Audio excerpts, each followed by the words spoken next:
cet invité, c'est Jacob Azeroual. Bonjour, bienvenue. Bonjour Frédéric, bonjour tout le monde. Merci d'être avec nous aujourd'hui. Même si le temps est maussade, comme elle dit. Oui, dans les trois quarts du pays. Allô, le soleil, il est dans le cœur et dans la tête. On va essayer en tout cas, durant cette émission, vous dites sur la 4e de couverture de votre livre qu'il est plus facile de détruire que de construire, de rompre que de souder. Le couple, ça demande donc énormément d'attention. Absolument, mais surtout, en fait, quand il y a eu la destruction des tours jumelles, ça s'est passé en une demi-heure. Ça m'a choqué parce que j'ai vu une émission par la suite qui disait qu'il fallait plus de 10 ans de l'imagination, un argent fou, des artistes pour pouvoir les construire. Mais pour les détruire, en une demi-heure, on détruit.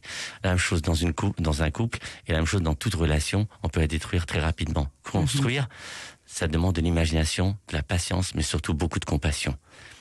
Alors vous dites que c'est plus dur aujourd'hui. Pourquoi est-ce qu'on est plus égoïste? Est-ce qu'il y a trop d'écran à la maison, trop de sollicitations? Qu'est-ce qui change?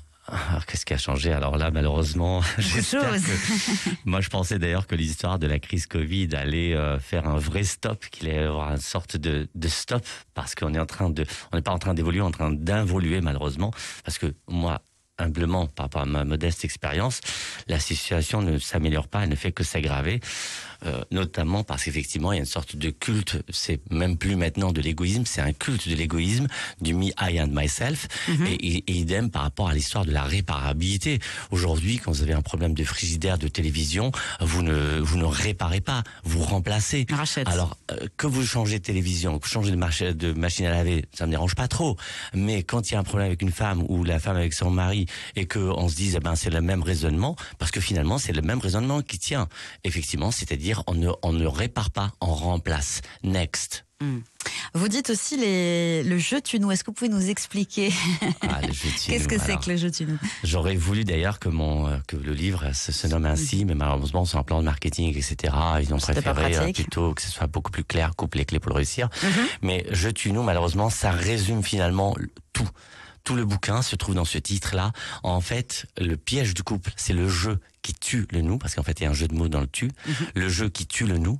Et la réussite du couple, c'est de passer de jeu et tu à nous.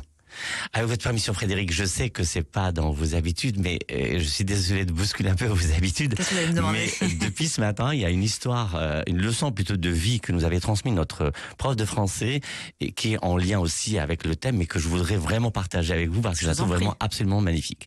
Et bien sûr, elle s'applique aussi dans le couple, elle s'applique dans toute la vie. Notre prof de français, qui était un curé protestant, mais quelqu'un de génial, de génialissime, parce qu'au-delà du français, il nous a vraiment enseigné la vie. Je le cite souvent dans mes livres, dans mes conférences, etc. Vous avez dit, les enfants, quand dans un jardin vous avez des herbes folles, des mauvaises herbes, il y a 2 manières de les enlever. Ou bien des arracher une à une, ça prend beaucoup de temps et c'est pas sûr que vous y réussissez. Ou alors vous plantez des bonnes herbes et les bonnes herbes vont repousser les mauvaises herbes.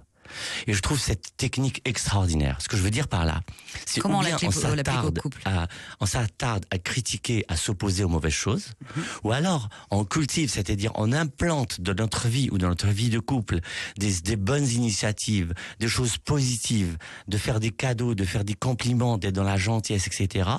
Ça va beaucoup plus vite et c'est surtout beaucoup plus efficace. Retrouvez tout France Bleu sur francebleu.fr.